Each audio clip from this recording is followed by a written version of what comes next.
जय महाराष्ट्र मित्रांनो, या मतदारसंघात विजयी उमेदवार हा सर्वात कमी वयाचा आमदार ठरला आहे। हा आमदार अवघ्या 25 वर्षाचा आहे।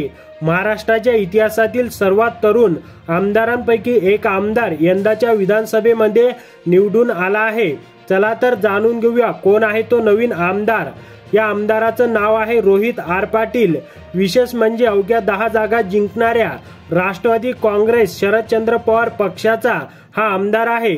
तसेच सर्वांनाच माहित आहे की रोहित पाटील हे माजी गृहमंत्री दिवंगत आर पाटील यांचे सुपुत्र आहेत। रोहित पाटलांनी कायद्याचे शिक्षण घेतले आहे। दरम्यान पहिल्या प्रयत्नात रोहित पाटील यांना हे यश मिळालं आहे।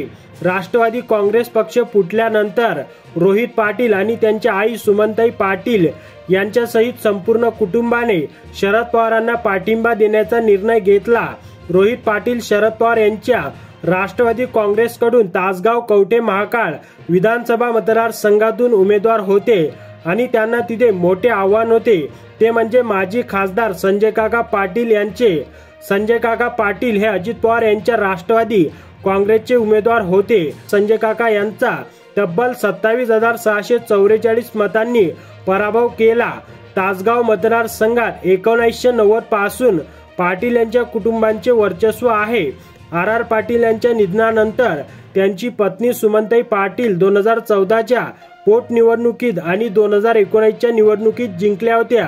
सुमनताई पाटील यांच्यानंतर रोहित पाटील हे पहिल्यांदाच निवडणुकीच्या रिंगणात उतरले होते।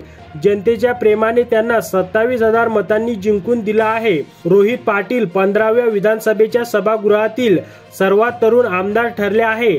तर मित्रांनो, या तरुण आमदारांबद्दल तुमचे काय मत आहे ते कमेंट बॉक्समध्ये नक्की व्यक्त करायला विसरू नका।